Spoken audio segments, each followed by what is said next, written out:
2019 के लोकसभा चुनावों में रामविलास पासवान की पार्टी लोजपा को 6 सीटों पर जीत मिली। इन 6 सीटों में से 3 पर पासवान के परिवार के लोगों ने जीत हासिल की थी। बेटे चिराग, भतीजे प्रिंस और भाई पशुपति पारस। बाद में पासवान के निधन के बाद पार्टी दो फाड़ हो गई। चिराग और पशुपति पारस के बीच पार्टी पर कब्जे के लिए लड़ाई हो गई। कुछ ऐसा ही राजनीतिक परिदृश्य जनता यूपी में यादव परिवार के बीच देख चुकी है। पार्टी पर जब एक परिवार का कब्जा हो जाए तो विद्रोह बाहर के लोग नहीं बल्कि अंदर खाने से उठता है। तो क्या परिवारवाद के चलते पार्टी प्राइवेट लिमिटेड पार्टी बन जाती है? देखिए टेली सीरीज का यह एपिसोड, विरासत, अ शॉडी फैशन।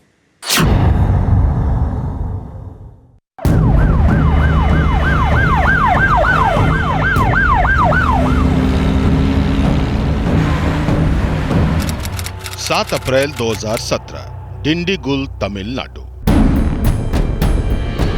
तमिलनाडु के डिंडीगुल बस स्टेशन पर चहल पहल तो रोज की तरह ही थी, लेकिन कुछ लोगों की चील की नजर यहां एक शख्स को खोज रही थी। सादी वर्दी में तैनात ये लोग क्राइम ब्रांच के ऑफिसर्स थे। इन्हें पक्की खबर मिली थी कि टारगेट डिंडीगुल बस स्टेशन पर पहुंचने वाला है। थोड़ी ही देर बाद क्राइम ब्रांच के लोग हरकत में आए। उन्हें टारगेट नजर आ गया। सादी वर्दी में ये लोग चीते की फुर्ती से आगे बढ़े और पलक झपकते ही टारगेट को दबोच लिया। जिस शख्स को क्राइम ब्रांच की टीम ने पकड़ा था उसका नाम था जे कृष्णमूर्ति। 28 साल के जे कृष्णमूर्ति को अरेस्ट करने का ऑर्डर मद्रास हाईकोर्ट का था। आखिर जे कृष्णमूर्ति को किस जुर्म में गिरफ्तार किया गया था? एक निहत्थे आदमी को जिसका कोई आपराधिक रिकॉर्ड नहीं था गिरफ्तार करने के लिए कोर्ट से ऑर्डर क्यों आया? इसका जवाब 5 दिसंबर 2016 की इस तस्वीर में छिपा है।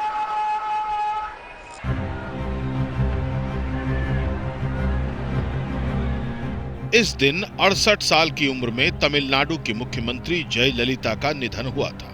अम्मा के नाम से मशहूर सियासत के सुपरस्टार के जाने से तमिलनाडु में मातम था, लेकिन मातमी चीखों के बीच कृष्णमूर्ति के मन में कुछ और ही चल रहा था। जयललिता के निधन के करीब 100 दिन बाद 16 मार्च 2017 को जे कृष्णमूर्ति ने मद्रास हाईकोर्ट में एक रिट पिटीशन फाइल करके खुद को जयललिता का बेटा बताया।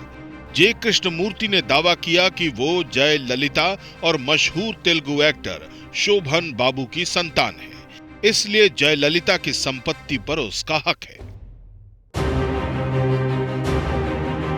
अदालत ने कृष्णमूर्ति के सारे सबूतों को जाली बताते हुए उसे फटकारा।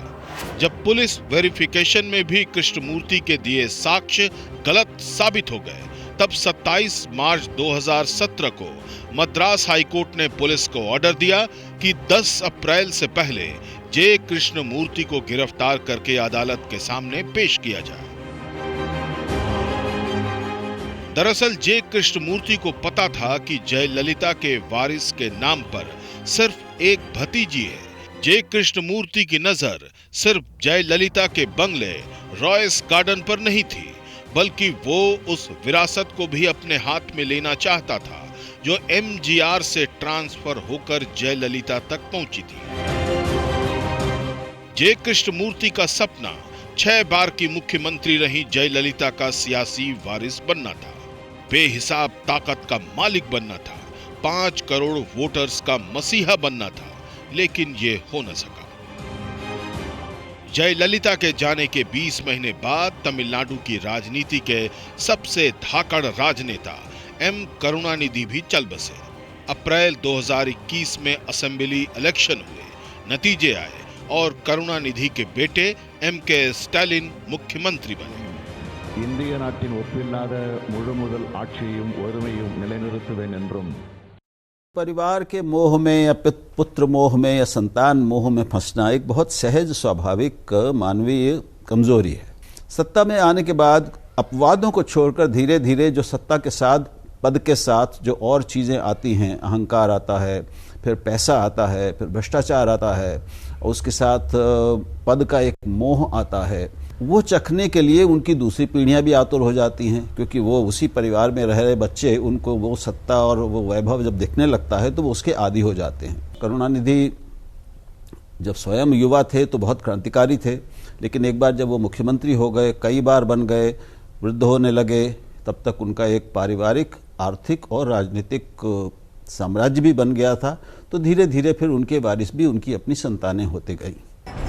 तमिलनाडु में सत्ता परिवर्तन से 2 साल पहले दक्षिण के एक और राज्य में वंशवाद को प्रचंड बहुमत मिला।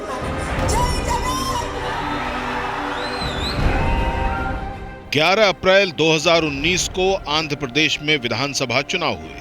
175 में से 151 सीट जीतकर वाईएसआर कांग्रेस ने तहलका मचा दिया। सियासत में इस करिश्मे के नायक थे जगन मोहन रेड्डी, दिग्गज कांग्रेसी नेता और आंध्र के पूर्व मुख्यमंत्री वाईएस राजशेखर रेड्डी के बेटे। यूपीए 2 के शासन के दौरान जगन मोहन रेड्डी पर करप्शन के गंभीर आरोप लगे। तेलुगु देशम पार्टी ने तो जगन मोहन रेड्डी को 16 लाख करोड़ रुपए से ज्यादा की संपत्ति का मालिक बताया। सीबीआई ने जगन को आईपीसी और भ्रष्टाचार निरोधक अधिनियम की कई धाराओं में दोषी मानते हुए गिरफ्तार किया। लेकिन इतने गंभीर आरोपों के बावजूद जगन मोहन वोटर्स को यह समझाने में कामयाब रहे कि वो पॉलिटिकल वेंडेटा के शिकार हैं। जगन ये भी समझाने में कामयाब हुए कि कांग्रेस ने उनसे पार्टी तोड़ने का बदला लिया है। वोटर्स ने जगन मोहन रेड्डी पर भरोसा किया, उनको रिकॉर्ड तोड़ जीत दिलाई। लेकिन राजनीति के जानकार मानते हैं कि जगन की सियासी कामयाबी की सबसे बड़ी वजह यह है कि वो वाईएस राजशेखर रेड्डी के बेटे हैं। पिता या माँ जो भी पहली पीढ़ी की राजनीति में हो, शक्ति में, उनको भी उनके चूंकि एक निहित आर्थिक स्वार्थ भी विकसित हो जाते हैं, उनके धीरे धीरे छोटे या बड़े आर्थिक साम्राज्य जैसे बन जाते हैं, तो फिर वो विरासत किसको सौंपे, तो वो भी अपने परिवार को ही सौंपना चाहते हैं। चुनाव क्षेत्र भी एक गद्दी बन जाते हैं, एक विरासत बन जाते हैं। तो मेरे बाद मेरे भाई को या मेरे बेटे को, मेरी बेटी को मेरी विरासत मिले, मेरी गद्दी मिले। तो ये भावना जहां आई वहां पर फिर परिवारवाद शुरू हो जाता है।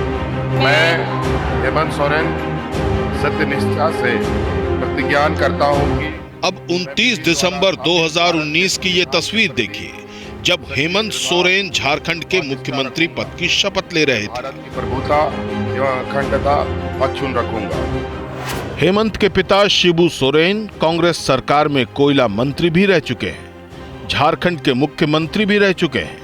हेमंत सोरेन के भाई दुर्गा सोरेन जामा सीट से 10 साल विधायक रहे।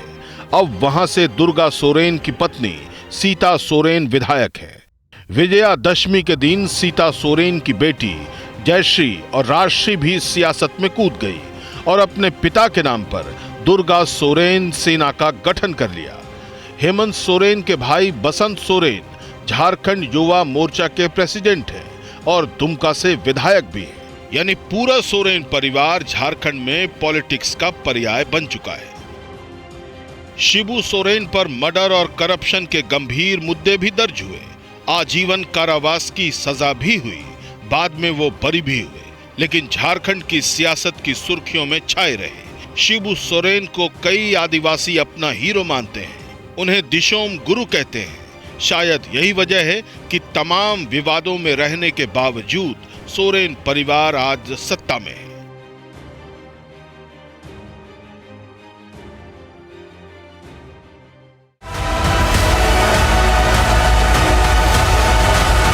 परवाह देश की, सोमवार से शुक्रवार रात 10 बजे TV9 भारतवर्ष पर।